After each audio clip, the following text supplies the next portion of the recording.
a doomed hero, Mongolian warriors, Grimlocks, and a fisherman who distinctly has the Innsmouth look. Today on Dragon's Teeth, we're painting up some fantasy figures.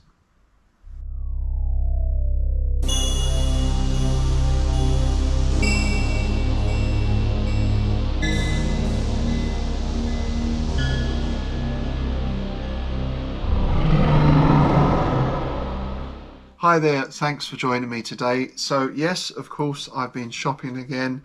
I went down to London yesterday. I visited Orcs Nest and I bought a couple of figures while I was there, among some other things. These caught my eye. They're D&D figures, Grimlocks.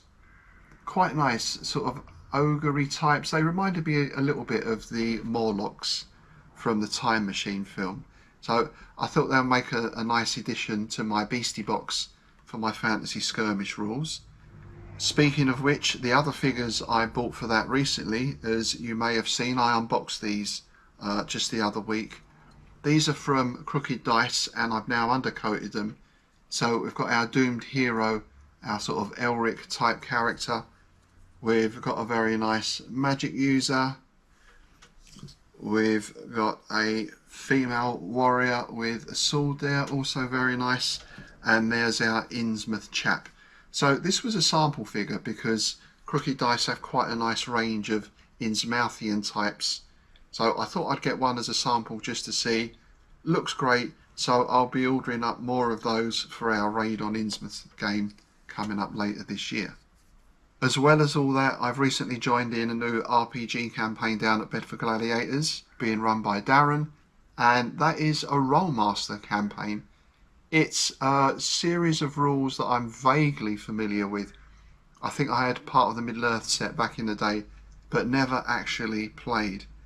Extremely detailed rules. There's a real nice feeling of character development in it. We're just a few sessions in now, and we are going to be using figures for some of the combat.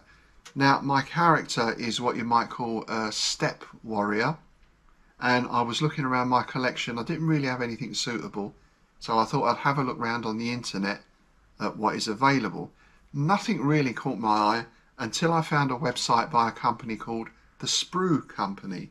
And what they do, what they sell, as well as full sets, are individual sprues from, boxes of plastic figures. So whether these are things that people perhaps make half the set and don't want the rest, or whether these come separate, I don't know. But I ordered up a sprue of Mongolian warriors, sort of Genghis Khan types, because they look perfect for my character. Now, our next game is on this Monday night, so I've really just got a couple of days to assemble this figure, get it sprayed and then painted. So that's going to be my rush job for this weekend, and then I shall get on to working all these other figures as well. So that's the first step. Let's get this figure together. Let's get it undercoated.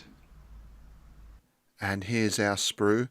I actually got this from the Sprue shop. It's not the Sprue Company, it's the Sprue shop.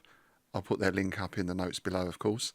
And I believe this is a sprue from a collection by Fireforge Miniatures called Steppe Warriors. So it's one of those where I think, you normally get like 24 figures in a box or something. But I don't need 24, I only need one. But in fact, there's 4 figures on here. So I'm going to see if I can get 4 figures out for my one character, which will give me a little bit of variety. And of course, the great things with these sort of sets is you get lots of arms and legs and different things. So very good for multi-poses. In the past, I've always removed pieces from a sprue with a craft knife, but I found that sometimes leads to problems or things snap. So I invested in a pair of snips, and I find these a much easier and better way to remove pieces from the sprue. And then of course I can use the craft knife just to clean up the edges, any bits of sprue left on there, or any mould lines.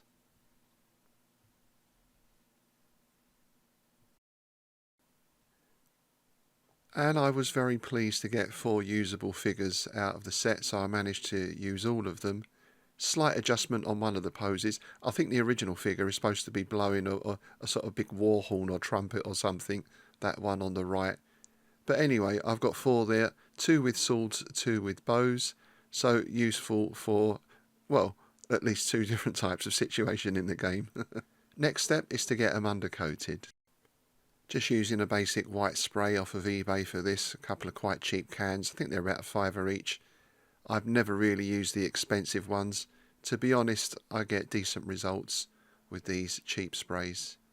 And I'm going white this time because I'm going to be using speed paints on these figures.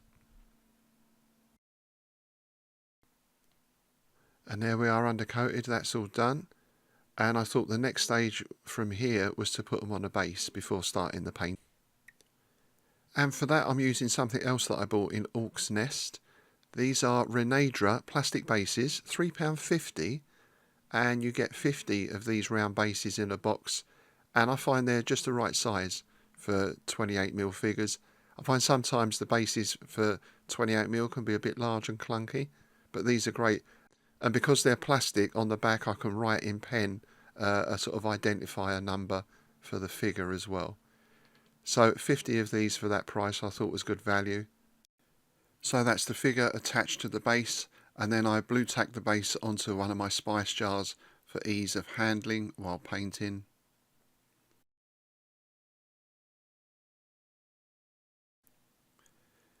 So as I said, I'm using mostly speed paints for these from my latest Army Painters set, and I'm starting with Satchel Brown for the boots. On that white undercoat it goes on very easy, you only need one coat, everything's done.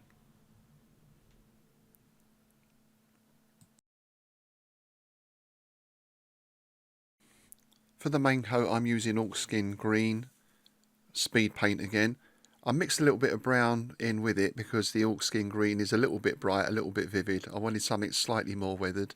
So I just added a touch of brown to tone it down a bit.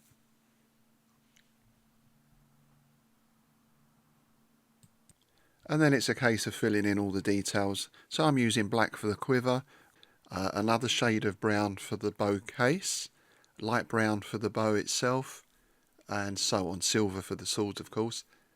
And the other thing I did, I was looking at using Peachy Flesh speed paint for the skin tones, but I found if you put them straight onto white, they come out a little too pale. So what I've done first of all is gone over the white undercoat with a normal pale flesh, and then I'm using that as the base to put the Peachy Flesh speed paint on. I found that gives a much better result. And you can see that here, I think. So this is most of the work done. There's a few little bits to tidy up, 1 or 2 edges just to go over. I always manage to go over the lines, so to speak, somewhere. So I always have to double check and just do a little bit of touching up. And then it's just a matter of adding in a couple of little details, the moustache, the hair, that sort of thing, and maybe do a wash on the shields. So with the figure painted, it's time to slap a bit of PVA on the base, and then I'm going to dip it in my scatter. I normally use grass or a sort of brown scatter for my bases. I thought I'd try something different. This was a big bag of fine gravel I got. I think it's for aquariums or fish tanks or something. I picked it up quite cheap at a pet shop, and I think that works nicely for an RPG figure, something a little bit different. Outside for a spray of matte varnish, and again I'm just using a fairly cheap generic spray off of eBay, about £4.99 again, same as the paints. And you'll notice I'm putting my figures on card, and when I spray them with varnish I'm leaving them on card until they dry. Don't make the mistake as I did last time of putting them in a plastic tray, because they will stick to the plastic tray, and at the moment I'm still having difficulty getting those stuck figures off of the plastic tray without breaking them. So spray them on card and leave them on card is my advice. And there we are, 4 Rolemaster Steppe Warrior figures completed. That's my character Temjin in 4 different poses. Considering I did these so quick, I'm pleased with the way they came out. Of course, I did notice right at the end that I put one of those shields on upside down. There's always something, isn't there? So, well, you know, he had to pick up his shield in a hurry and he got it the wrong way round. Could happen to anyone, even the most seasoned warrior. There we are then, even more figures to add to my expanding fantasy collection. I've got a couple of storage boxes already, you know, the big boxes with the foam layers. I've ordered up a new one because I'm running out of space. But also I wanted a slightly smaller case so I can just bung maybe 30 figures in it, and that's what I'll take down to the Gladiators when we're doing our RPG sessions.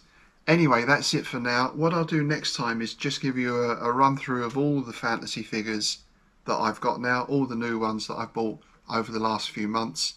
Hopefully within the next sort of 2 or 3 weeks I'll have all of those painted up. I've got a bit of terrain to build for the fantasy skirmish game, and then we'll be putting those figures into action.